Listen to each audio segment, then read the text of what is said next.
Hi, welcome to the Art and Science of Drawing series. My name is Brent Eviston, and I'm thrilled that you've decided to join me here to learn to draw. Drawing is such a fascinating activity. What we're really doing is smearing dirt or pigment around on a page in order to trick the mind into seeing images, objects, spaces, and to even have an emotional reaction. What this series is designed to do is to replicate the experience of coming into a studio and taking private lessons. What you're going to get in this program are some of the most powerful drawing tools and concepts distilled into a user-friendly format. All you're going to do is watch one video each day, do the assignment, and then watch the next video. This program is designed for people who are either absolute beginners who really want to get good at drawing, or for people who have drawn possibly for years who really want to engage the fundamentals to improve their skills. Learning to draw will help you with your painting, it'll help you with fashion design, with architecture, with really any creative endeavor that you want to engage in, particularly for painters. If you want to learn to paint, learning how to draw is going to be one of the most powerful things that you can do. So again, congratulations. I'm thrilled you're here, and I'm thrilled to be your instructor while you learn this beautiful and compelling craft of drawing.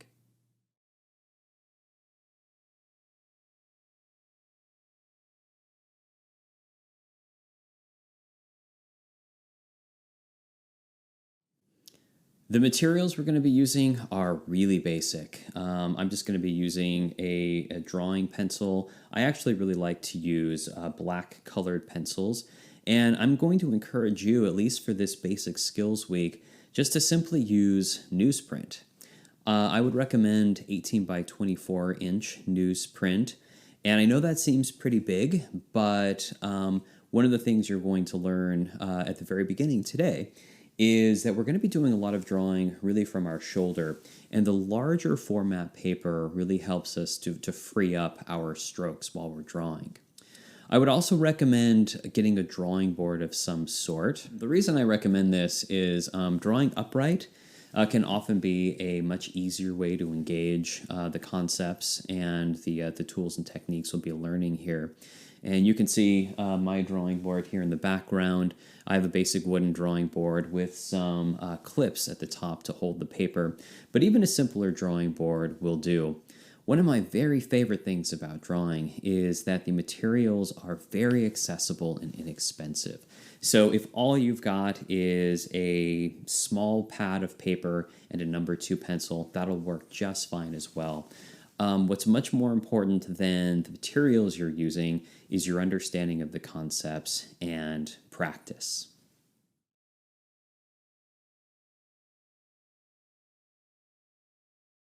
Practice is going to be really critical. Drawing is a skill. And even if you understand intellectually what I'm talking about, the practice is an essential component because intellectual understanding doesn't always translate, or doesn't even often translate, into the physical skill of being able to do something. So in order for this program to work, you really have to be willing to practice. And you're going to hear me give the minimum amount of practice after each session, but I would highly encourage you to go beyond that. If you practice for twice as long or 3 times as long as I'm recommending, that's all going to be beneficial. And really your success in this program is going to come down to practice.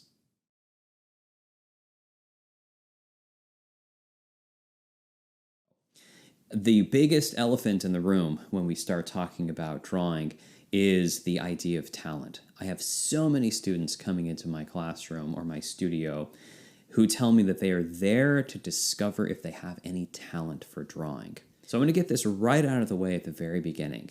Drawing is not a talent. Drawing is a teachable and learnable skill. If you can learn to read or write, you can learn to draw. I've been teaching drawing for almost 20 years now. I have had literally thousands of students. My youngest student has been 3. My oldest student has been 87. And not everybody becomes masterful at drawing, but one thing they all have in common is that they all improve. One of the other biggest myths that we come across is this idea that the best drawers are the ones who get it right the first time. When we look at a drawing, it's easy to get caught up in a finished drawing and all of the detail and all of the beautiful lines and all of the beautiful strokes. And it's really easy to assume that that's all the artist made. They just started off with these beautiful dark lines. And I would actually liken an artist to a magician in the sense that when they perform a trick, hopefully you don't actually believe magic has been done. Once the magician explains how the trick is done, it becomes obvious. And drawing happens the exact same way. We are performing a series of almost tricks that allow the viewer to see something on a page. And if you don't know these tricks, if you don't know these tools and techniques, the process of drawing can look magical and even miraculous. But once you understand the tools and techniques involved, drawing becomes demystified.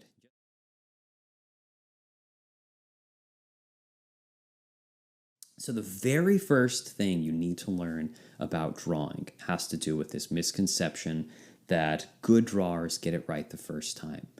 They don't. What we find when we look at master drawings is that artists are starting off every single drawing using incredibly light lines. Even the greatest masters of drawing who have ever lived didn't get it right the first time. And when we look closely, we can find evidence of these very, very light lines, usually around the edges of the drawing. Now, many of these light lines get covered up as the drawing is finished, but in almost every master drawing you're going to see, if you look closely, you can find evidence of these incredibly light attempts at the form. And again, this is something we can see across times when we look at drawings. You will see over and over and over again the best drawers starting off their drawings with these incredibly light lines and adjusting along the way.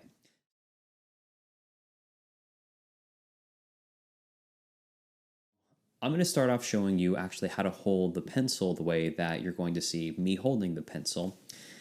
And it's not that you have to hold your pencil this way. There isn't a particular right way to hold a pencil.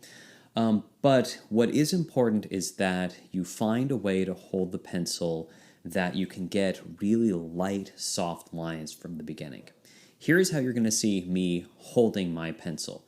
I'm right-handed, so I'm going to put my right hand up with my thumb facing up, and I'm going to place my pencil in between my thumb and forefinger about an inch from the tip of the pencil. And now you're going to see me just wrap my fingers around the pencil. This is called the overhand grip. And this is the grip that you're going to see me use probably 80 to 90% of the time while I'm drawing. The reason I really like this grip is because it allows me to engage the side of the pencil. So when you see me draw in a few minutes, you're going to see me making these incredibly light, soft strokes, and that's because it's really easy to engage the side of the pencil. And so this allows me to make broader, hazier lines at the beginning. It's virtually impossible, even for the best drawers in the world, to nail the exact form in their first lines on the page. The metaphor I often talk about is this idea of a lump of clay. You want to think of the first marks on a page really as the way a sculptor thinks about a sculpture. You have a lump of clay, and the sculptor does not put a lump of clay down and get frustrated that it doesn't look like whatever they're trying to sculpt. They understand that the first step is to get a lump of clay that is roughly the size and maybe starts to hint at the shape. But over time, the sculptor slowly shapes this clay into the form they're looking for. And we're going to use the same metaphor. So the first marks that you put on your page are not intended to be a perfect representation. You're simply putting something down on the page that is very, very light and very, very soft that you are eventually going to sculpt into the form that you're looking for.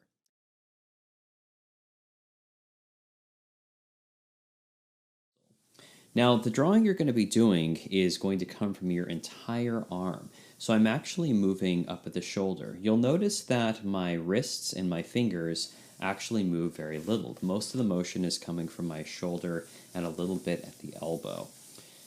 Now, when you're first learning to draw lightly, I'm going to encourage you not to try and draw anything. What you're really trying to do is just get used to what it feels like to use the pencil in this way to make these incredibly soft, hazy lines. I'm going to make just basic swirls. I can practice drawing lines that are straight. I can practice just drawing lines that are curving, but the entire idea is that we are making lines that are just whispers of a line.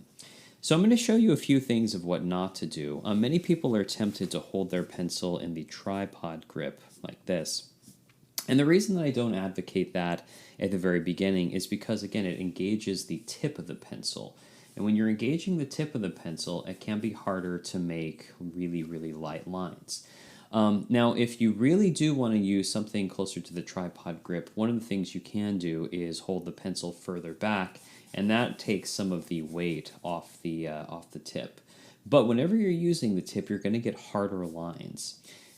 One great way to practice is to make figure eights. So a few other things you'll notice about the kinds of strokes that I'm using here. They are very large and fluid strokes. After today's assignment, you should have a lot of pages that look like this. I would encourage you not to use any fancy paper for this. You should use some kind of newsprint or basic simple sketching paper. What you want your lines to essentially have is you want them to be very easy to see and clearly visible when you are right in front of your paper. But if you hold your paper back 10 to 15 feet, they should almost entirely disappear. Now, again, finding your ideal line weight is a very personal thing, but again, the most important thing is you want to comfortably be able to see them and work with them when you're right in front of the page, but you don't want to go any darker than that. The further we go in this process, you'll see that the lighter lines you're comfortable using, the more opportunity you have for adjustment as we move through the drawing process. So I know this is a rudimentary place to start, but I really want to communicate to you how important being able to comfortably draw lightly is. The whole idea is that a drawing is going to evolve over time, and the lighter your lines are at the beginning, the more time you'll have to adjust your drawing as the process goes on. You'll know when you've practiced enough when the light lines become your default. So for most people, most of the time, when they get a pencil or a pen in their hand, they immediately think about it as a writing tool and they try and have an even pressure. What we're trying to go for is that your default line, your natural reaction to getting a pencil in your hand, is to make incredibly light marks with it. And we want darker lines to have to come as a conscious decision later on in the process.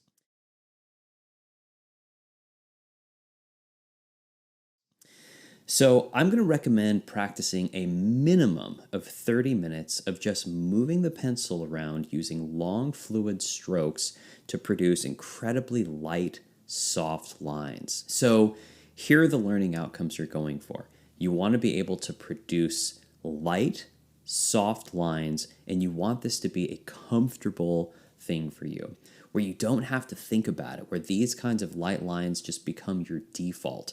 And it actually has to be a conscious decision to make a dark line. So that's what we're going for. And you want to figure out your ideal line weight. And again, that is a line weight that is as light and as soft as you can make, where you can comfortably see the lines on the page, but from 10 to 15 feet back from the page, these lines almost completely disappear.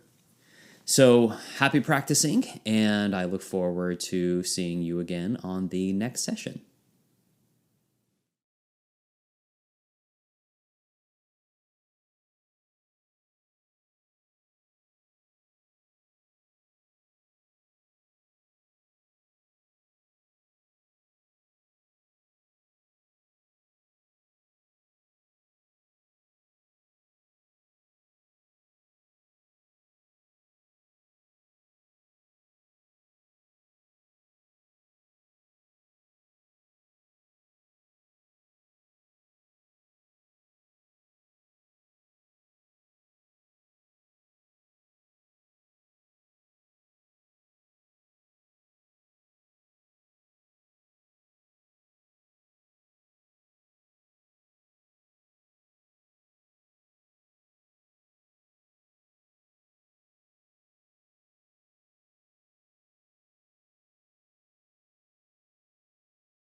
Welcome to day 2 of the Art and Science of Drawing.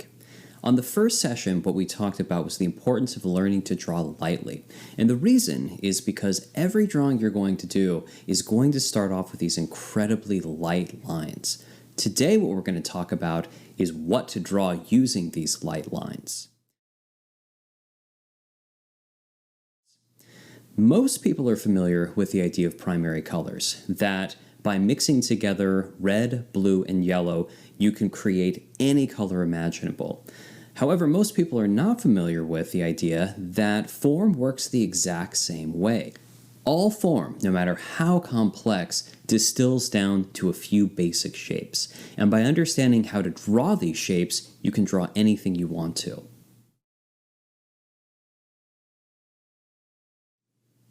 The basic shapes we're going to talk about today are circles and ovals.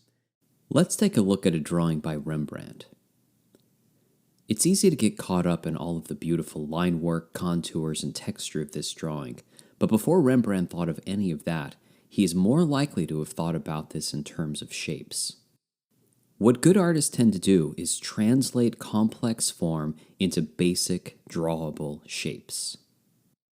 Although the forms of the elephant are made up of a number of different shapes, circles and ovals play a large role in the construction of the form. In addition to the circles and ovals you see overlaid here, there are many smaller ones, but this gives you an idea of how Rembrandt was thinking about the elephant and the big shapes that he used to construct it. Although it's rare to find drawings that rely exclusively on circles and ovals, some come pretty close. The overlay here clearly demonstrates how reliant the artist is on using these basic forms. All of the contour, shading, and details of this drawing really only make sense in relationship to the larger circles and ovals. Circles have a reputation for being notoriously difficult to draw, but I'm going to teach you some strategies today that are going to make this much easier. Many beginning drawing students try to draw a circle by starting off at the top and holding onto their pencil tightly and slowly making their way around with the hope that when they get back to the beginning, it will be a circle. This is the hardest way to draw a circle. What I'm going to teach you to do today is to use your shoulder as a compass in order to make the motion of a circle. I'm going to ask you to follow along with me for the next few minutes. What I'd like you to do is pick up a pencil and hold your arm straight out like this. Next, what I'd like you to do is make the motion of a circle in the air in front of you. Now, I want you to pay very close attention to the speed. You don't want to be out of control fast, but you don't want to go really slowly either. This method of circle drawing only works if you get up a good amount of momentum. Watch the speed that my pencil is going. Now, the next thing I'd like you to notice is when you watch the tip of your pencil, you'll note that you can actually tell what shape is going to come out of the pencil even while you're making this motion in the air. For example, if I'm making this motion, you can tell that it's not going to be a circle, it's going to be an oval. So when you're making the motion of a circle, again, you should be able to get a sense of when it gets to a point of circularity. Every time I'm going to draw a circle, you're going to see me make the motion of a circle on the page, just pantomiming it. And when I see that it's very circular and in the right size, the right place that I want it, I'm not going to stop this motion. I'm simply going to tip the pencil down and go around not only once, but go around multiple times. And what you're going to notice is that each individual pass will not be a perfect circle. In fact, each individual pass will be a little ovular, but by making multiple light passes, these lines are going to coalesce into a very workable circle. Now, one of the things I'd like to remind you of before we start practicing circles today is we are still using our very, very light lines. You know, it's very normal when people start trying to draw something with their lines instead of just scribbling lightly that they get darker. And I want you to pay attention to this because now we're essentially practicing two things at once. We're practicing circle drawing, but I still want you to use these very, very light lines. In fact, everything we're going to be drawing for the next couple of sessions, we're going to draw very, very lightly. So again, practice your circles, but practice them as lightly as you possibly can. Here's a demonstration of the technique we just discussed. I'm going to make the motion of a circle. Once I'm ready, I'm going to tip the pencil down and go around multiple times. It's the multiple passes around the circle that make this strategy work. No individual pass is a perfect circle, but you can see that they coalesce to form a pretty workable circle. Let me demonstrate this again. I'm going to make the motion of a circle. Once I see the circle is in the right size at the right place, I'm not going to stop this motion. I'm simply going to tip the pencil down and go around not just once, but go around multiple times. I'll demonstrate this a few more times, and I want you to take note of a couple of things while you're watching. The first, again, is the speed of my hand. It is not moving slowly. This only works if you get up a critical momentum. The second thing is how lightly I'm drawing. We're building off what we talked about in the previous session. So not only are we drawing circles here, but this is also practicing light lines. Now, depending on your relationship to your drawing surface, it is okay to bend at the elbow a little bit, especially if you're working with a sketch pad or something that's very close to you. Remember, there is no one right way to do this, and one of the most important things you're going to be doing while learning to draw is figuring out what works for you.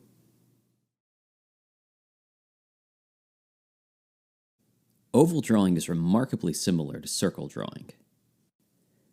Just like you did while drawing circles, you're going to start off oval drawing by making the motion of an oval on the page. And just like circle drawing, once you see the oval is at the size and placement you want, you don't want to stop the motion, you want to keep moving your hand and just tip the pencil down. Make sure you go around multiple times, not just once. Circles don't have any directionality to them, but ovals do. Once you get comfortable drawing ovals horizontally, you can try them vertically and diagonally. You want to get comfortable drawing ovals at any angle. All of the ovals I've drawn so far have been at the same size, but you can change the size of the ovals. Here's one that's much smaller.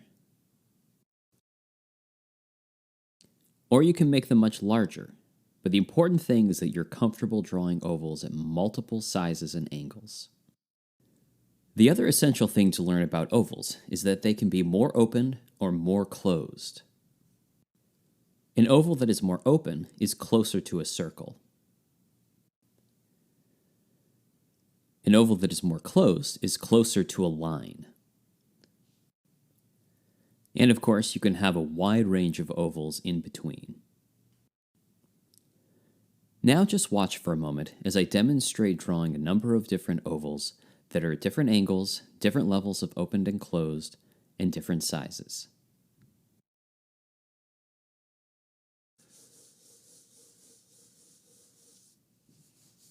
And again, pay attention to the speed of my hand and how it's moving.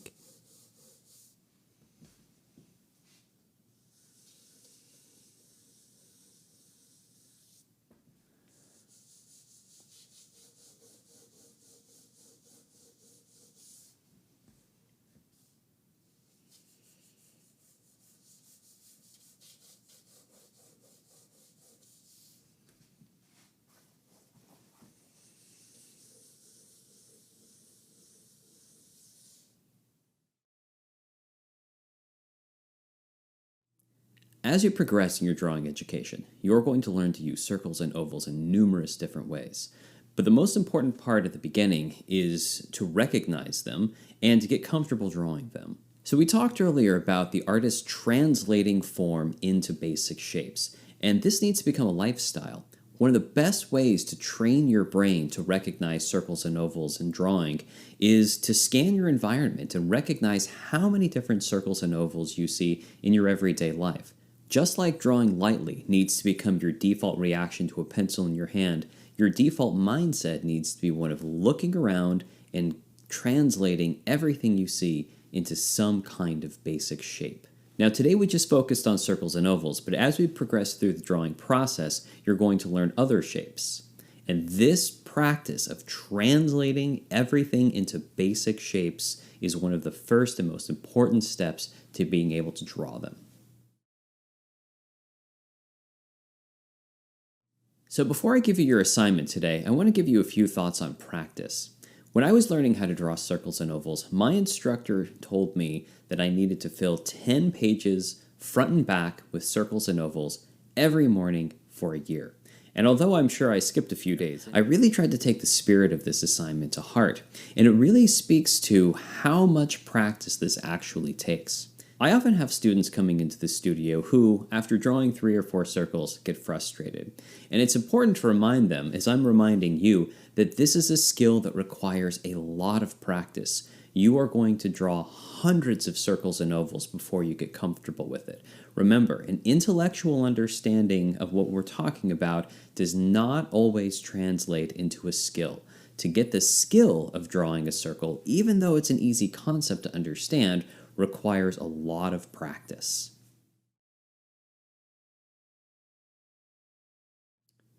So here's your assignment today. I'm going to ask you to draw 100 circles and 100 ovals.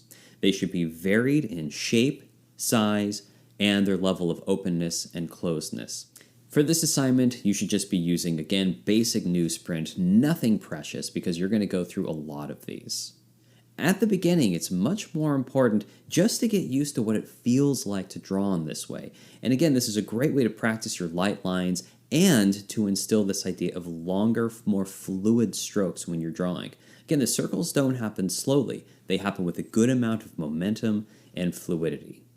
And finally, as you're practicing, try not to evaluate how good each circle is every time you draw it.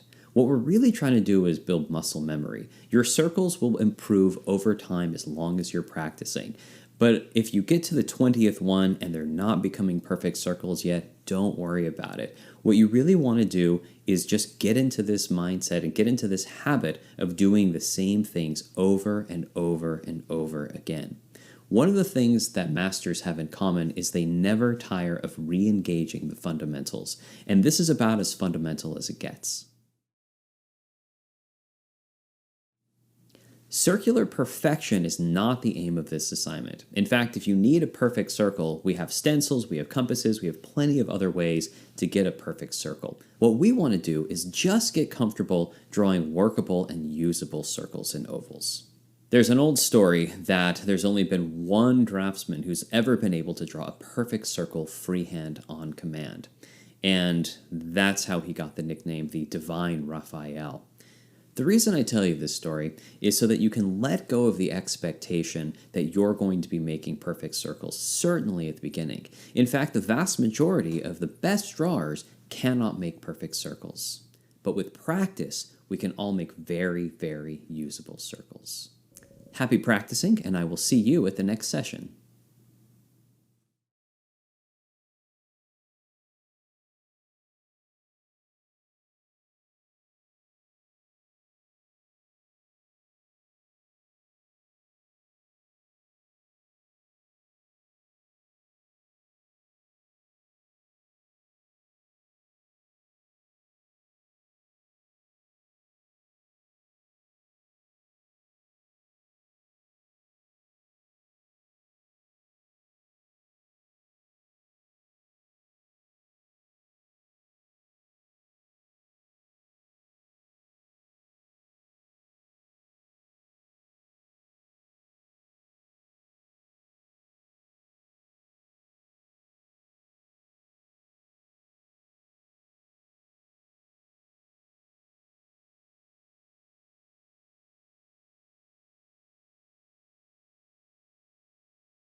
Welcome back. You've made it to day 3 of the Art and Science of Drawing.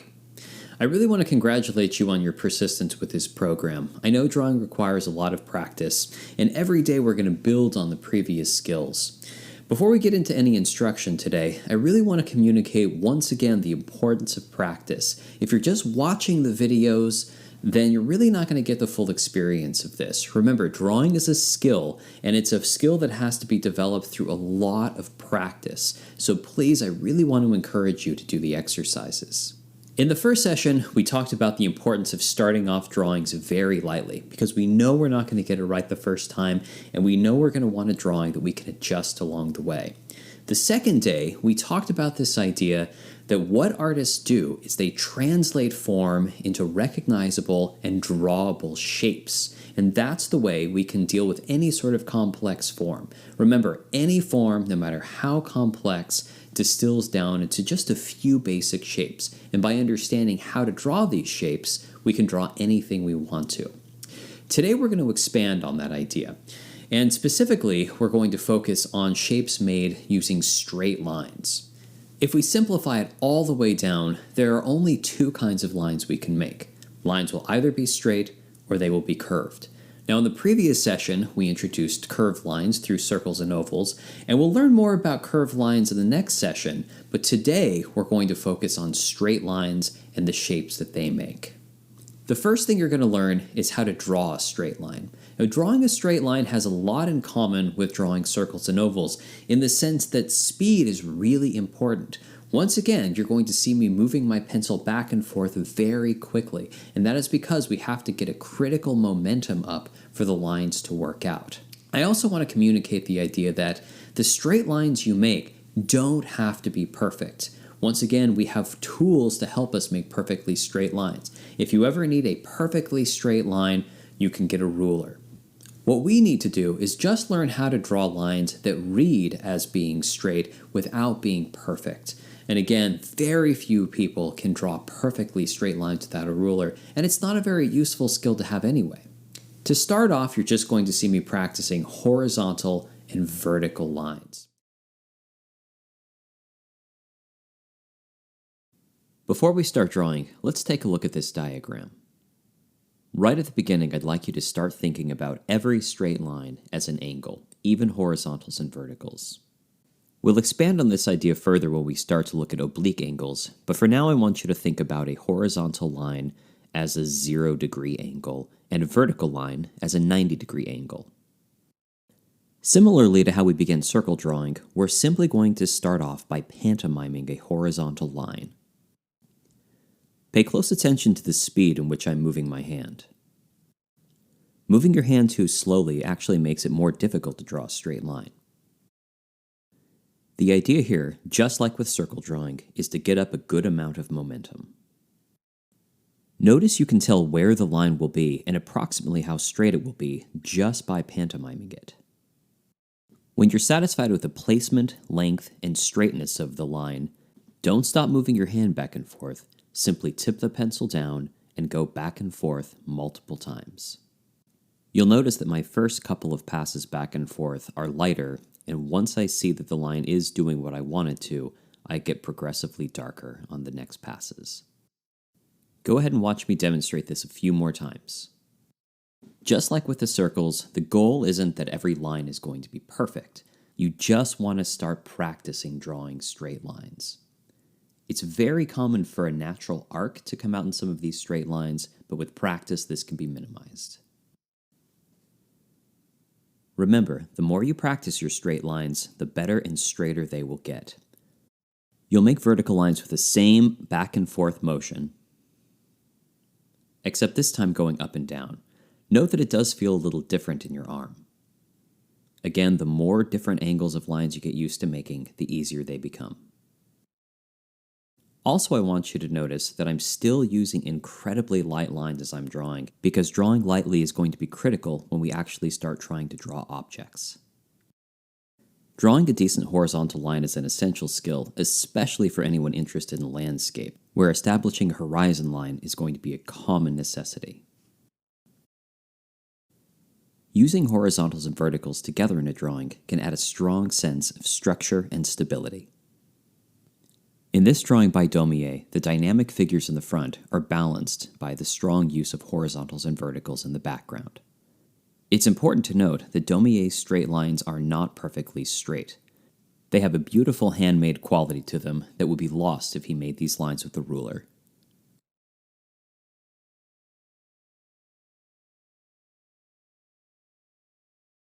Drawing squares and rectangles is nothing more than putting horizontal and vertical lines together.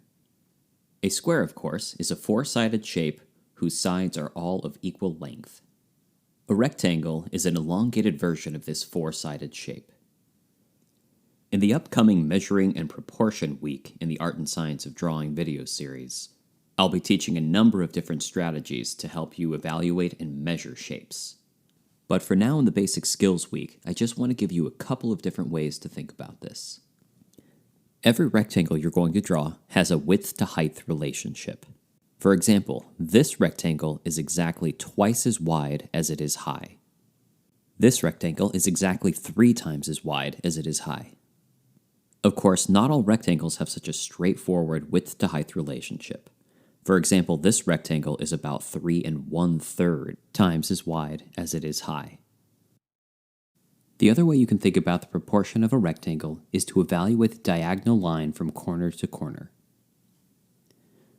We'll learn more about how to evaluate angles and diagonals in a few minutes, but for now I just want you to keep this idea in mind as I demonstrate how to draw squares and rectangles. Each square and rectangle you draw is going to be made by drawing 4 individual straight lines, 2 horizontals and 2 verticals. You want to start off by thinking about where on the page you want your square or rectangle to go and how big you want it to be.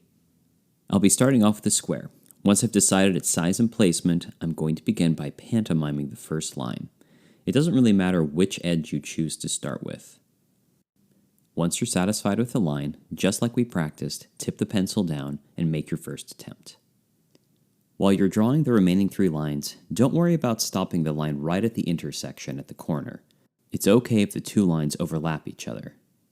Remember, these initial light shapes are just meant to serve as an underdrawing that you can darken up later on in the drawing process. Each side of your square should be the same length as all of the others.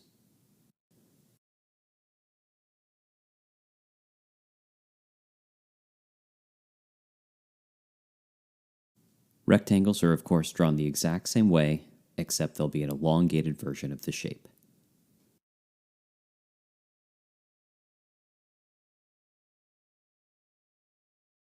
Remember, your lines and shapes don't need to be perfect.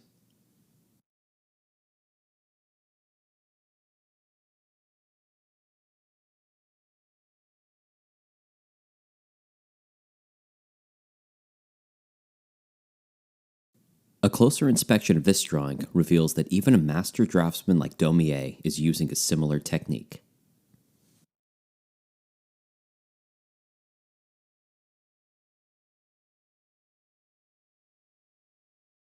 You'll find horizontal lines standing in for a horizon in most landscape drawings and paintings. If horizontal and vertical lines provide structure and stability, then oblique angles provide excitement and dynamism. An oblique is any straight line that is slanted and neither horizontal nor vertical. For the Basic Skills Week, I'm just going to give you a brief introduction in how to think about and evaluate angles.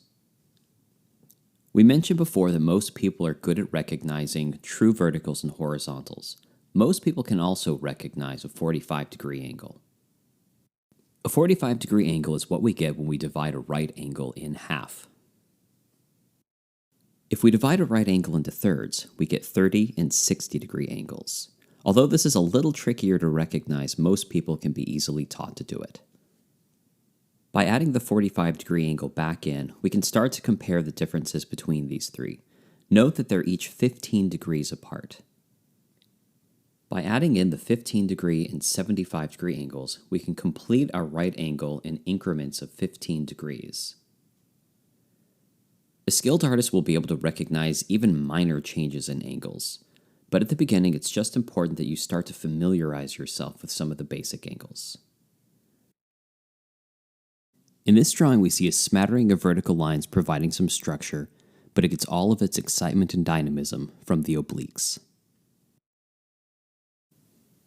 Once again, a closer inspection reveals beautiful hand-drawn lines that often overshoot their corners.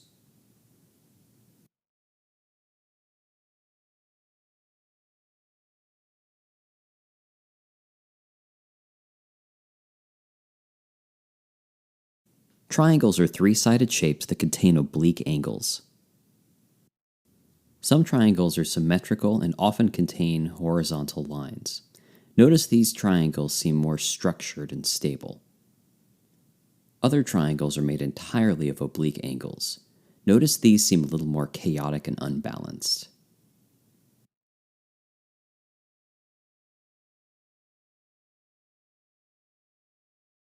Oblique angles can also be used to make quadrilaterals that go far beyond right angles, squares, and rectangles.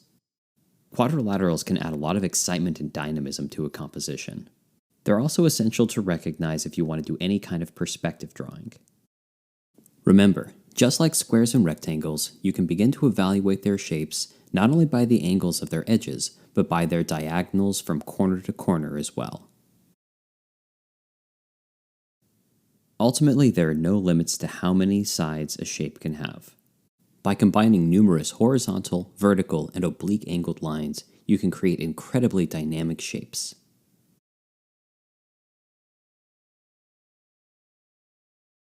Drawing lines at various angles is just like drawing horizontals and verticals. You want to begin simply by pantomiming. When you're satisfied with the direction, length, and placement of the line, go ahead and tip the pencil down and go back and forth a few times, getting progressively darker. As you practice making lines going in different directions, I would recommend experimenting with different ways of holding your arm to find what is most comfortable for you. And again, just like when you draw rectangles and squares, it's okay to overshoot the corners. And another reminder that lines should stay light and do not have to be perfect. We're just trying to develop a comfort with these kinds of straight-edged shapes.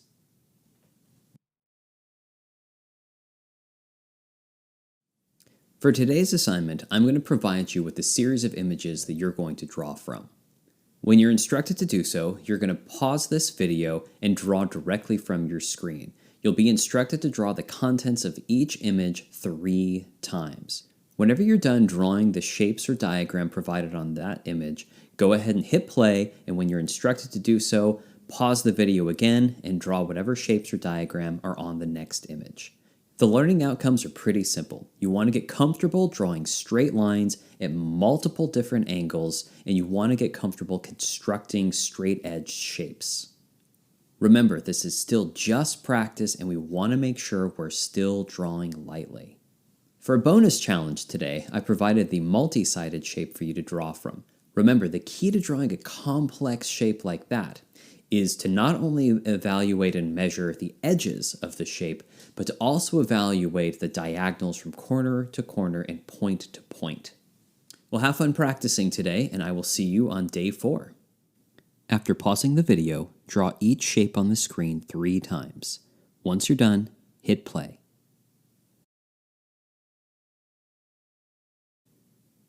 After pausing the video, copy this diagram 3 times. Then hit play. After pausing the video, draw each shape on the screen 3 times. Once you're done, hit play. After pausing again, draw each shape on the screen 3 times and hit play.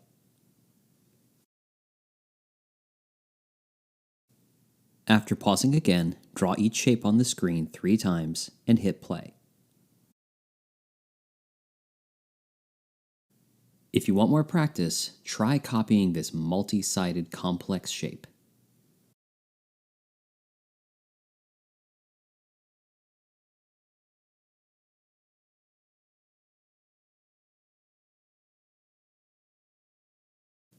By now, you should be feeling more confident in your ability to draw straight lines and their shapes. I'll see you on day 4.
Congratulations, you've made it to day 4.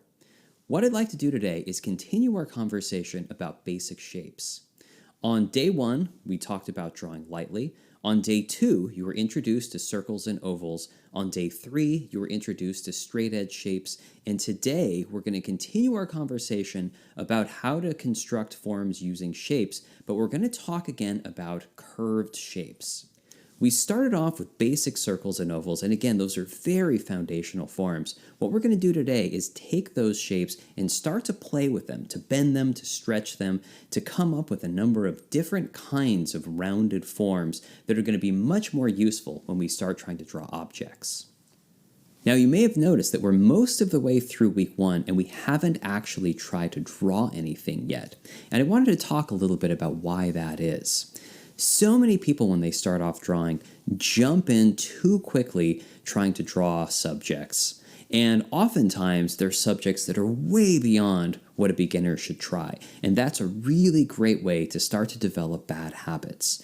So instead of doing that, what I'm trying to do is just introduce you to the mechanics of how drawing works and some of the basic concepts. You'll notice that tomorrow, when we actually start trying to draw a subject, you'll be very comfortable working with these shapes, working with evaluating angles, and just thinking through this process. When I ask you to place an oval at a certain angle, you won't struggle with it. It'll come much easier since we've spent some time dealing with this subject on its own without trying to draw anything. I really want to congratulate you on the investment in time you've made learning some of the basic fundamentals of drawing before jumping in and trying to draw actual objects. It's an invaluable investment, and it'll stop you from making many mistakes and developing many bad habits down the road. Now, today is called Charting the Course of Curves, and what we're going to do is revisit rounded lines and shapes to really figure out how they work and to make some shapes that go well beyond basic circles and ovals. The reason we're focusing on this for an entire day is because you'll notice that there are many parts of a drawing that don't easily fall into a recognizable shape. Usually what we need to do is to evaluate those as lines. Now, human beings are very good at looking at angles and being able to discern differences even between subtle differences in diagonals. But we're less good at looking at a curve and doing that. So the whole concept that we're going to be focusing on today is how to translate curved lines and rounded shapes into angles.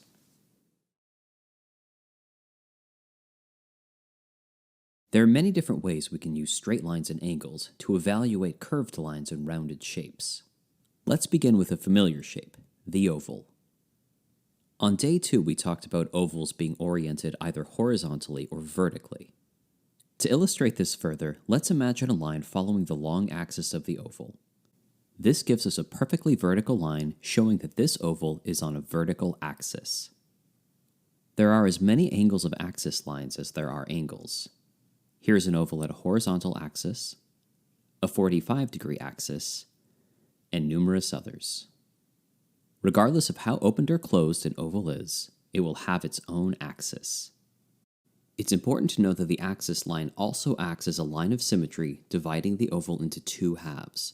Each of these halves should mirror each other. While you're drawing your ovals, this is an important thing to keep in mind. If you find that, after you draw an axis line in your ovals, that the 2 sides are different, try and correct for this in your practice.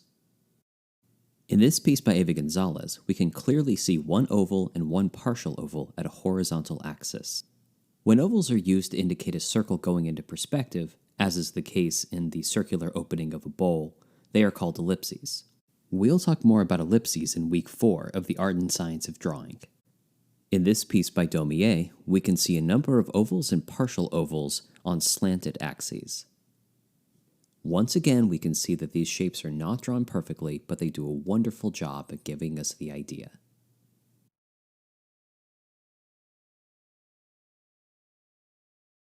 Whenever you come across a complex curve, such as this line shown here, it can be much easier to observe and evaluate if you first break it down into angles. There are 2 main ways in which this can be done. First, let's take a look at where the line begins and where it ends. Apart from the curved line connecting them, Try and visualize the straight angle that connects both of these points. Before you draw any complex curve, it's important to know the exact angle between where it begins and where it ends. The second way to use angles to evaluate a complex curve is to break the curve down into the fewest number of angles. In this overlay, you can see how easily a curve can be translated into angles. Here we have the two main angles of the curve. Next, we can use angles to simplify the curves at the beginning and the end of the line. Finally, by adding in only 3 more angles, we're able to fully describe the curve. By breaking complex curves down into simple angles, they become much less abstract and much more structured and easy to understand. This illustration of a flamingo does an excellent job of illustrating these two elements together. The simplified shapes of both the body and the head are ovals. Each of them is a different size, a different level of openness, and has a different axis. The neck of the flamingo winds its way down from the body toward the head in a winding, complex curve. But despite all of its subtle curvatures, it easily simplifies into just a few large angles. Take a look again without the overlay. Hopefully, you're beginning to see complex forms like this one as a series of basic shapes and angles.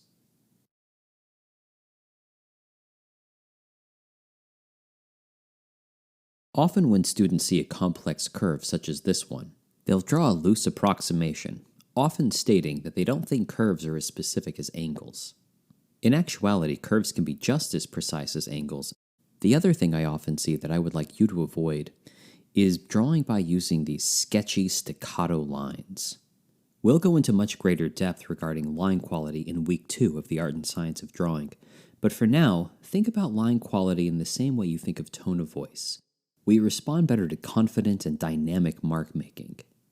Sketchy lines tend to communicate a timidness or nervousness. I'm not in the habit of pointing out things I don't want you to do, but I see this often enough in the studio that I think it's important that I call it out specifically. Here's a much better way to properly analyze and draw a complex curve. The first thing I'm going to do is figure out where the line should start and where the line should stop. Again, there is a specific distance and directional relationship between the start and stop of any curved line. Once you're confident about the placement of the beginning and end of the line, you can start analyzing the curve. Here you'll see me making a first attempt at the direction the line is moving at its starting point and stopping point. Again, note that I'm drawing an angle, not a curve yet. As I search for the best placement and angle of the next part of the line, you'll see me constantly referring back to the point I've already drawn. I've now translated each end of the curve into 2 angles. Notice that the top section of the line I'm copying is a bit more curved than the bottom section. To account for this more extreme bowing of the top curve of the line, I'm going to add a 3rd angle. Now I'll try for the larger angles in the center of the curve. Note that this is a very different method than just starting at the beginning of the curve and following it all the way down until I get to the end. By addressing both ends simultaneously, I'm able to get a much better sense of how the curve is moving. As I continue translating the curve into angles, notice how many times I evaluate and change things.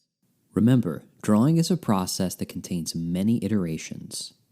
You should always feel comfortable re-evaluating what you've drawn and making any necessary changes. It's important to note that there is no single solution to translating any curve into angles. We could reduce the number of angles or increase them, but the idea here is that it provides a structured way for you to think about curves which can otherwise be a little wily and hard to manage. Once I'm satisfied that I found a solution, now I can go over and darken the line. The metaphor I'm using here is that the angles provide a scaffolding for the curved roller coaster track to go over later. We'll talk more about how to darken your lines tomorrow, but for now, this is a great illustration of the drawing process. That a drawing starts lightly, goes through multiple iterations, and once you're pleased with the form, then you darken only the lines you want a viewer to see, confident that you've laid a solid foundation. Once again, we're not going for perfection, but hopefully you can see how close this process has gotten us to the original line.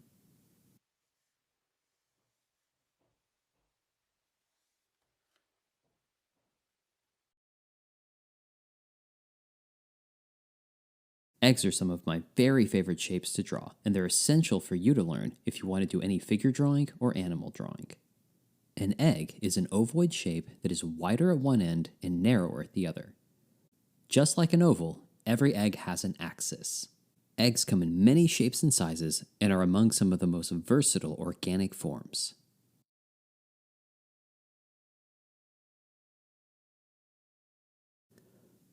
Although there is no one right way to draw an egg, the method I prefer is to start each egg by drawing a circle. Next, I will rock my hand back and forth across the top, once again pantomiming to see what kind of line is going to come out of it, and once I'm satisfied, tip the pencil down. Just like you practice with ovals, you should get used to drawing eggs at many different angles.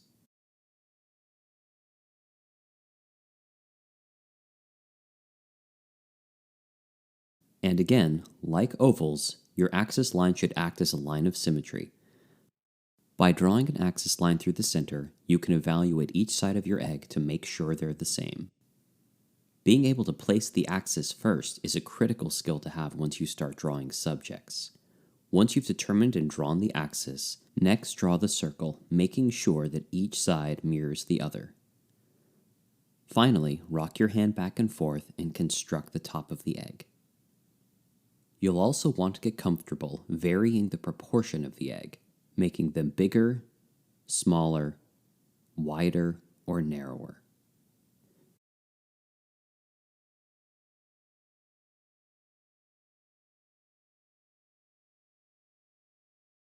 You might find it easier to draw the circle for the egg first and add the axis line afterwards. It can be easier to place an axis line at the center of a circle rather than to draw an axis first and place the circle properly on the axis. Not all eggs have a circular base.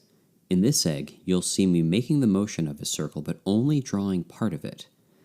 Next, I'll rock my hand back and forth to construct an egg that is much flatter and wider at one end. Part of your practice today is going to be to experiment drawing different shapes and sizes of eggs. Remember, there's no one right way to draw. It's up to you to experiment and figure out what works best for you.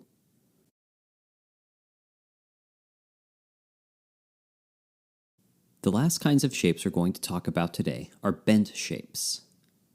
On day 2, you learned how to construct shapes using straight lines, like rectangles. What I'm going to demonstrate now is what happens if we bent a rectangle. As you'll see, a bent rectangle has 2 straight sides, but also 2 curving sides. One of the important things to remember while you're constructing these kinds of shapes is to keep your lines fluid. Try not to revert back to any previous ways of drawing you had. Keep drawing from your full arm using large fluid motions. Also on day 2, you learned how to construct various different kinds of triangles. Triangles can also be bent. There are, of course, an infinite number of variations on bent rectangles and bent triangles. Keep in mind that a single bent rectangle or triangle can bend multiple times. Part of your practice today will be to explore and invent these kinds of shapes. Ovals and eggs can be bent as well. First, I'm just going to draw a traditional oval with a horizontal axis. Note that the axis line does act as a line of symmetry, where both sides of the oval, top and bottom, are mirroring one another. If we bent this oval, we might get a shape that looks something like this. Keep in mind that if you bend an oval, the axis line has to bend as well. A bent axis line like this is often referred to as a shape's gesture. Gesture drawing is a concept that is relied heavily on for figure drawing. The idea is that you can establish the direction and dynamism of a curved form before attempting to draw the contours of the form itself. A line of gesture is often, but not always, in the center of the form. Sometimes they appear as center lines, and other times they establish the edge of the form. Here you'll see me starting with a gesture line and then constructing the shape around it. A curved axis line, or gesture, isn't quite as specific as a straight axis line, but it does a great job at describing the movement of the shape. Here you'll see me constructing a traditional egg shape. Once again, note that I'm starting with a circle at the bottom and rocking the top back and forth. If we bend an egg shape, though, notice how this changes both the shape and how I'm drawing it. The complex curve means I can't rely solely on circle drawing or rocking my hand back and forth. Again, watch the speed and the way the pencil moves while I'm drawing these shapes. Remember, you want to get in the habit of drawing fluidly and confidently. Pushed far enough, these kinds of bent egg shapes often start to resemble gourds, eggplants, or other kinds of organic forms. Once again, these forms are critical for you to learn if you want to do any sort of figure drawing or animal drawing.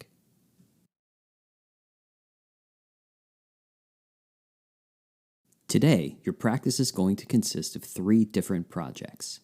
First, on one side of a sheet of paper, draw a curved line. Don't overthink it, any curved line will do.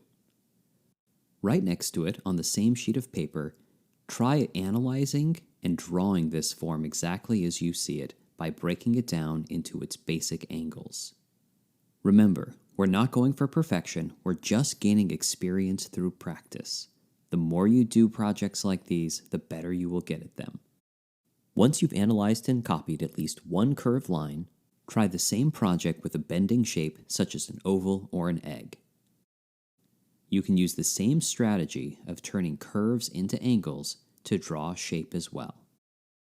Finally, draw 100 freestyle forms using light, fluid lines. These forms can be anything that we've talked about so far: circles, ovals, quadrilaterals, or combinations of shapes. A great way to experiment is to start off with a shape like an egg and stretch it, bend it, and distort it in various ways. You can make shapes with both straight lines and curved lines. There are no rules here. The goal is just to get some experience drawing a wide range of different kinds of shapes using light, fluid lines. Now, today is our last day of working with basic shapes. Tomorrow, you're going to learn how to turn these basic shapes into recognizable forms. Now remember, I'm giving you the minimum amount of practice, but if you want to get really good at this, try doubling or tripling the amount you're practicing.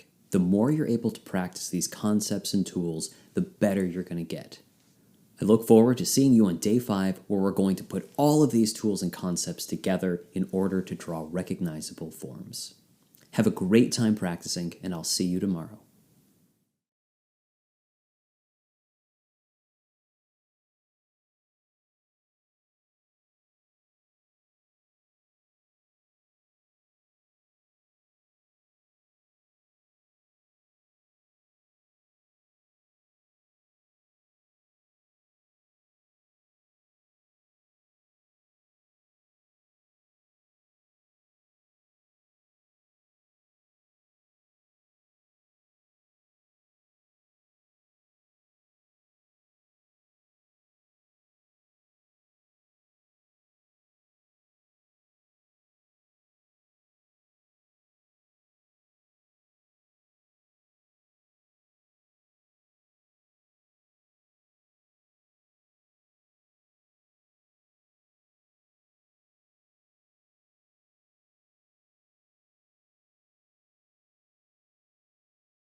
On day one of the Art and Science of Drawing, we talked about drawing as being nothing more than smearing pigment around on a page.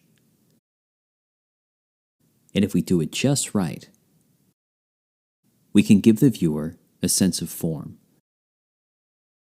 a sense of volume, texture, and even the illusion of life.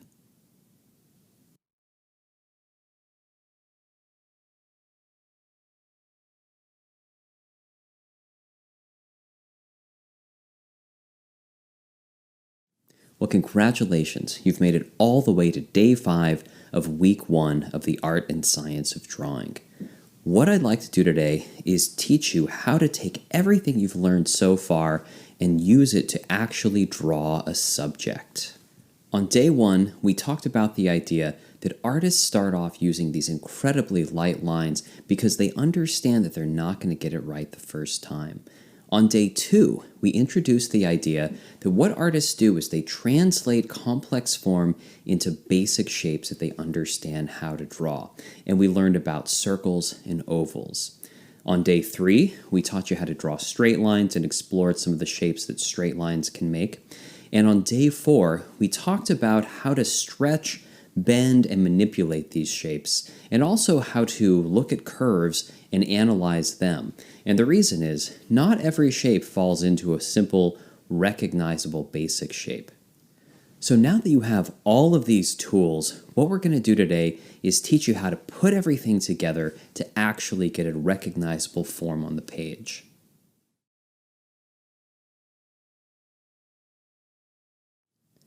So before we begin, I'd like to talk to you a little bit about the drawing process as a whole. There are 3 key ideas that I want you to keep in mind as you're going through this process.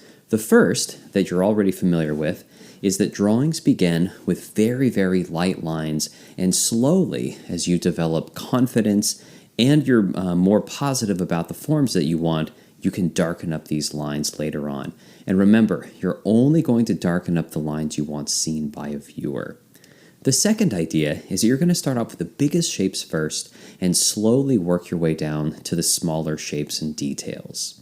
The third idea is that you're going to work with the most general information before going down to the specifics. So again, I want you to repeat this idea over and over as you're working through the drawing process. Your drawing should go from the lightest lines to dark, from the biggest shapes and forms to the smallest, and from the very general information down to the specifics. Now, in addition to that, remember, your drawing is going to evolve over time. The metaphor that I often use here is that doing a drawing is similar to building a house. When you start a house, you start by pouring the foundation and building the framework. All of the walls, the fixtures, the curtains, the paint, all of that is built upon a solid foundation. Now, this foundation of 2x4s and concrete, you never actually see it, but if it weren't there, the house would not stand. Drawing works the exact same way.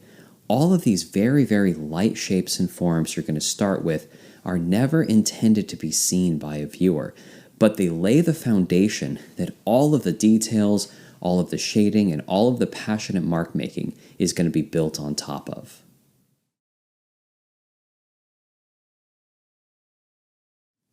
So the type of drawing you're learning in this program is observational drawing.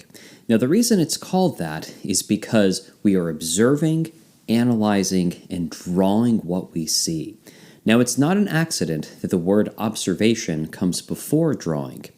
Many students are surprised to hear that you should spend 70% of your time simply observing and analyzing the form, and only 30% of the time drawing with your pencil to paper.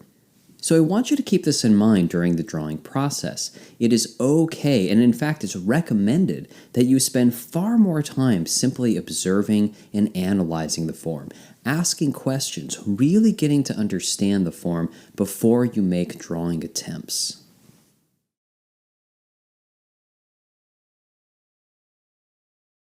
So I have an interesting way that I define drawing.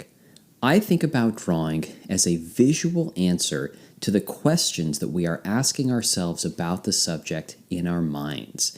Now, what this means is that the quality and content of what comes out of your pencil and onto the page is defined by the quality and content of the conversation that you're having with yourself in your head.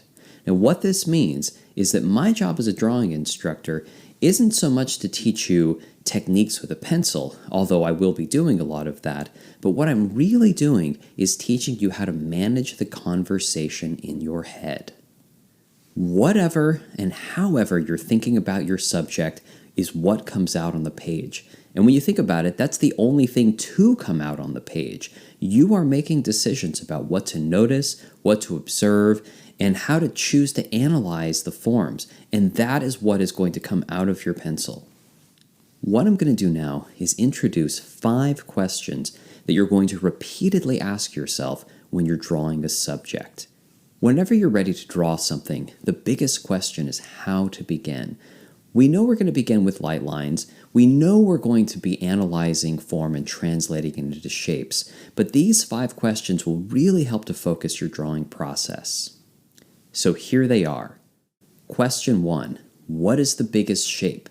Question 2, what is its axis? Question 3, how big does it need to be? Question 4, where on the page should it go? Now, after you ask yourself these first 4 questions and you've answered them, that is when you're going to make your very first light attempt at that shape. After you've made your light attempt, you're going to ask one more important question, and that is, what changes can I make? The subject we're going to be working with today is a scrub jay. Now, the scrub jay is a perfect subject for this basic skills week because it's made up of the basic shapes we've been talking about. We see egg shapes, we see ovals, we see bent forms, we see rectangles, and they're going to be at various axes. So when we're ready to draw our scrub jay, remember, we're going to spend most of our time observing, and we really want to focus the conversation in our head. So let's take a look at our subject and ask ourselves question number 1. What is the biggest shape?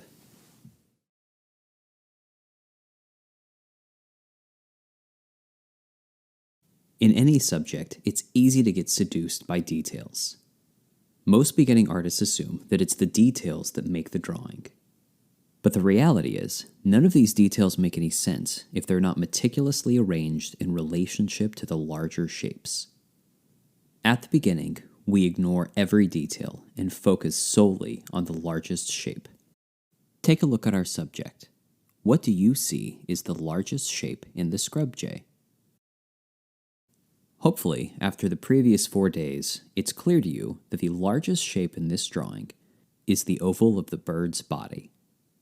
Once we're confident about the answer, we don't draw yet, we move on to question 2. We can immediately see that the oval of the bird's body is not on a horizontal axis, nor is it a vertical axis, which means that it has to be on some kind of diagonal. The oval of the bird's body is pretty close to, but not quite, a 45-degree angle. It's tilted slightly more down, probably a 42 or 43-degree angle. The exact number isn't important. What is important is that you observe and analyze the axis before attempting to draw the shape.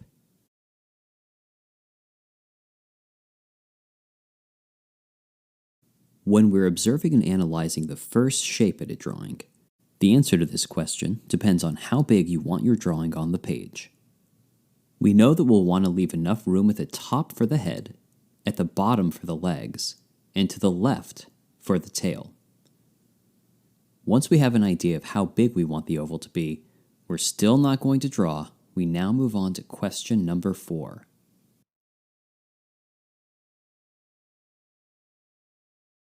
Once again, because this is the first shape we're drawing, we answer this question in relationship to the page. I would like the bird to be on the right so it can gaze left into the emptiness of the page. Before my pencil ever touches the paper, I've figured out what the biggest shape is, what axis it's on, how big it should be, and where on the page it should go. Once I've answered these 4 questions, I'm now ready to make my first light attempt.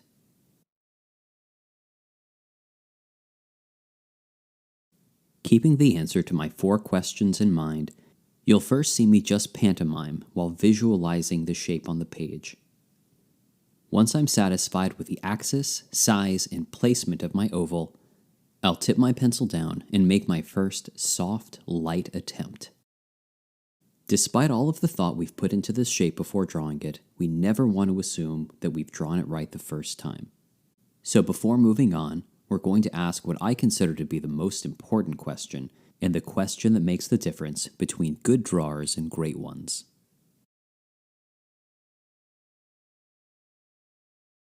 As we talked about on day 1, very rarely do artists get it right the first time. Drawing is a process of iterations. In every iteration, we have to examine what we've drawn to see how close our attempts are to our intentions. This is an opportunity to see if there are any changes or additions we can make. Is this oval at the right axis, in the right place, and at the right size? If the answer is yes, you can move on. If the answer is no, don't bother erasing, simply alter the oval to make it a little closer. I'm happy with the axis, size, and location of the oval. Now I'm noticing that the shape is a little more complex. It seems to have 3 sides that are flatter. Remember, the metaphor here is that these shapes are like lumps of clay. We want to get them at the right size, at the right place, but we can alter them. You'll see me now flatten out 3 sides to correspond with what I observe of the bird's body. You'll notice that I've drawn these 3 flatter lines darker than the initial oval. This is a way for me to keep track of which lines are more accurate. Take a look again at the reference drawing to see if you can observe the flat edges that I just drew. Because these flat lines are darker, I can move to another part of the drawing, and when I come back, it will be clear to me which lines were my first attempt and which lines were my more accurate second attempt. Once I'm satisfied with this large foundational form, I will repeat this series of 5 questions, but this time asking, what is the next biggest shape? I'm seeing the next biggest shape as the slightly bending rectangle for the tail. Now, it's very common in a class for students to answer a question like this by saying tail. While technically not incorrect, it's important to note that tail is not a shape. As artists, it's critical that we're always translating objects like tail into basic drawable shapes like bent rectangle. It's also important to note that the tail isn't a perfect rectangle, but the idea isn't that a rectangle perfectly describes the tail, it's that this is the closest and most foundational form. Remember, we will further shape this rectangle later on in the drawing process. Now that we know the next biggest shape, it's time to move on to question number 2.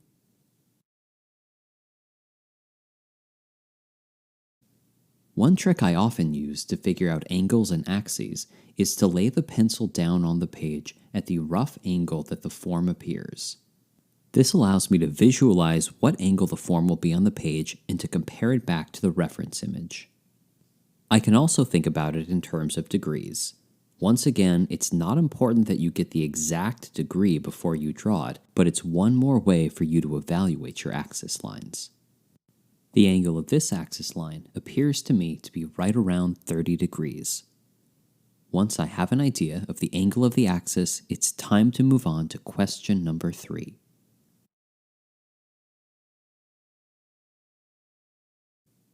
You'll remember that the first time we asked this question regarding the oval for the bird's body, we answered it in relationship to the page. But from here on out, whatever new shape we draw will be compared back to the previous shapes we've drawn.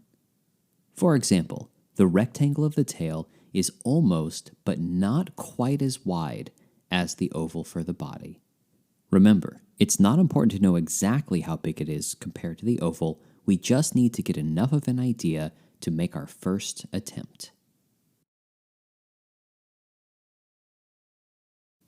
The first answer to this question is rather obvious. The rectangle for the tail needs to be attached at the far left side of the oval for the body. But before we draw, let's investigate further. Does the rectangle connect nearer to the top of the oval or the bottom? The more you can inquire about the placement of the shape, the more accurate your first attempt will be. Now that we've answered the first 4 questions, it's time to make our light attempt at the shape. Keeping in mind the answer to my 4 questions, I'll now lightly draw in my first attempt at the shape. Although I'm conceiving of the form for the tail as a slightly bent rectangle, I can see the left side of it is slightly rounded and comes in a little more at the bottom than at the top. You'll see me modifying the form as I'm drawing it, just as a sculptor would while working with a lump of clay. This is my way of thinking about question 5, what changes can I make, as I'm drawing the form. The more you practice, the more you'll combine these questions in your head.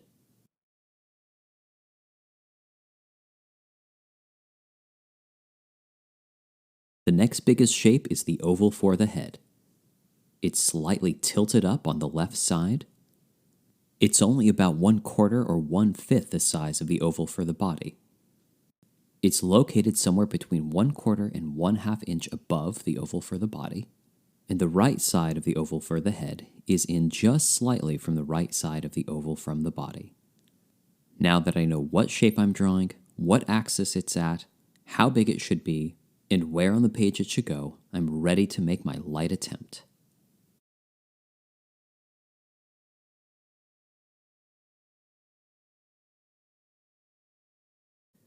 Although there's a lot more to drawing than just these 5 basic questions, this gives you a good idea about what the drawing process is all about. We start with the biggest forms, look for the most general relationships, and start off our drawing as lightly as possible with the idea that it will be modified along the way. We repeat the sequence of questions. The drawing will get more and more specific as we deal with smaller and smaller forms. The rectangular form for the leg, the triangle for the beak,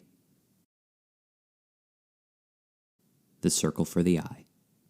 With each of these shapes, we're paying close attention to its axis, size, and placement. Remember, none of these lines are intended to be seen by a viewer.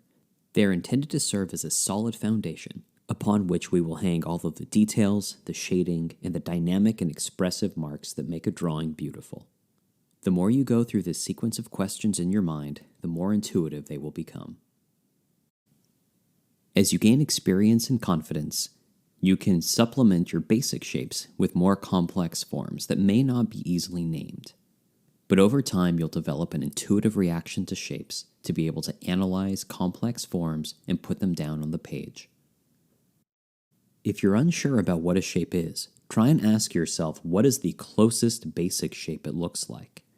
It's important to remember that there's not always going to be one answer to this question. The fact that drawing is an art form means there's a lot of subjectivity involved. But these 5 questions are meant to give you a rough framework to work within that hopefully demystifies the form and allows you to understand it well enough to get something on the page.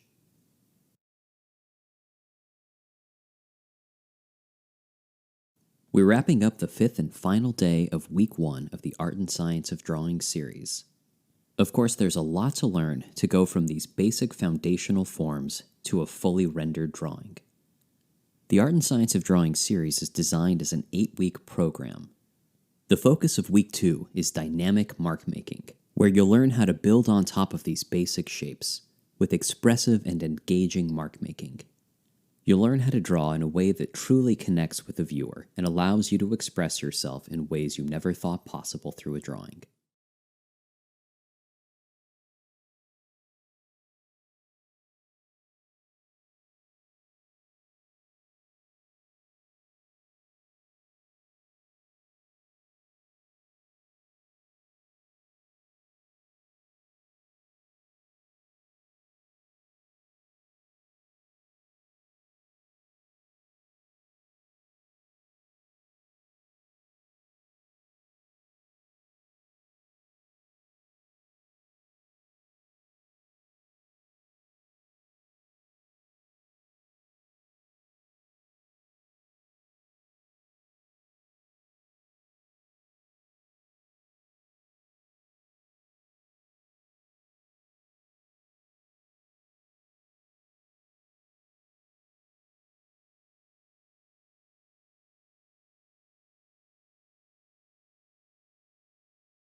The 5 questions you've learned today are a wonderful way to train your brain to think like an artist. But I don't want to give the impression that just going through these 5 questions over and over and over again encapsulates the entire drawing process. In this final demonstration, you'll see the result of hundreds of hours of practice of training my brain to translate everything I see into basic shapes, and then immediately analyzing their axis, size, and placement on the page. Once your mind becomes acclimated to evaluating form in this way, you'll get quicker and quicker until it becomes intuitive. Your mind will immediately evaluate form in this way without you ever having to consciously think about it. You'll notice there are no long pauses for evaluation, as you saw in the first demonstration. However, it should be clear to you that I'm still following the 3 principles of drawing we talked about earlier. The drawing starts out using the lightest lines and eventually gets darker as I develop more confidence and certainty about the form. I'm working with the biggest shapes and forms first and slowly moving my way down to the smaller ones, and I'm working with the most general information first before ever dealing with specifics. Now that the basic information is drawn in, let's speed up the process. What you'll see is me sculpting the basic forms into the more complex forms required for drawing this bird. Every new pass is a new opportunity to refine and alter the forms. And with each iteration, my lines get slightly darker, signaling to me which lines are the most accurate. With confidence that my primary forms are correct, I can start to add secondary and tertiary forms. But it's important to remember these are always drawn in relationship to the previous larger shapes that I've drawn. This constant reevaluation and refinement of form ensures that when I darken up the details, they'll be in the right place. One of the most common missteps I see in drawing is students darkening details before they're sure about where the form should be. Countless times I've seen students lovingly render a detail only to realize that it's not in the right place and it has to be moved. This is why patience and a willingness to adjust the form is so important while you're learning to draw.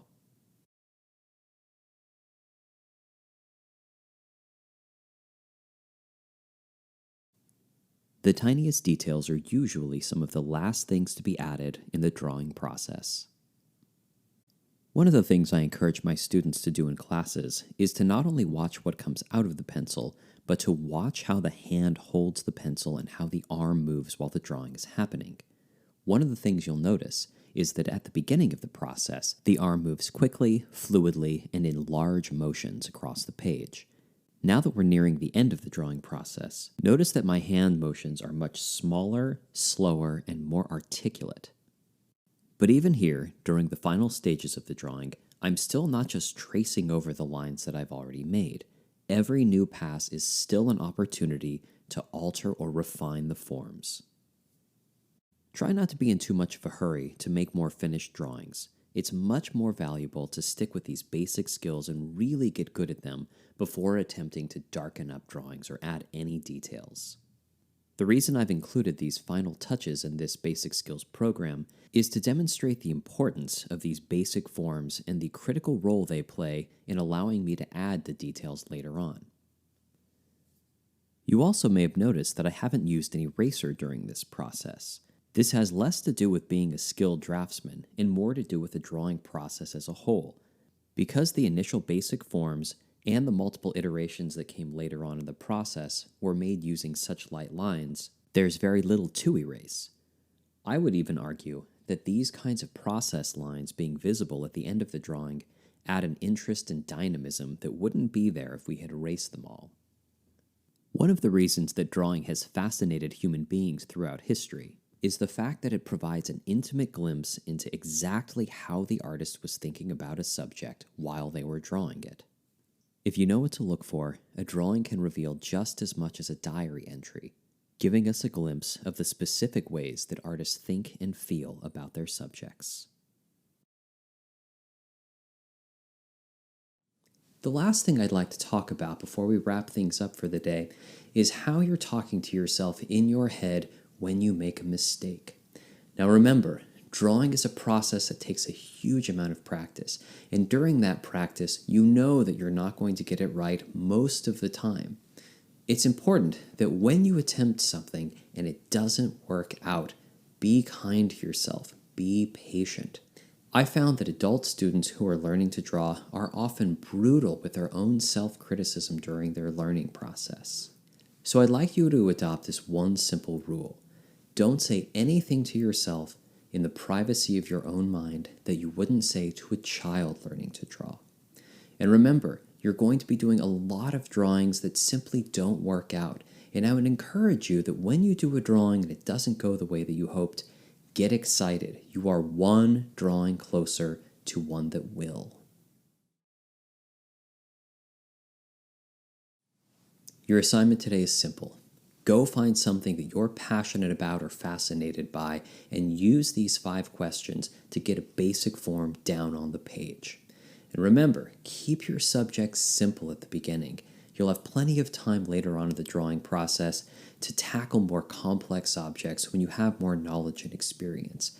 But for now, try basic subjects. Birds are wonderful, but if they're not your thing, that's totally fine. The kitchen is a wonderful place to find cups, bowls, fruits, vegetables, and all kinds of basic forms to work with.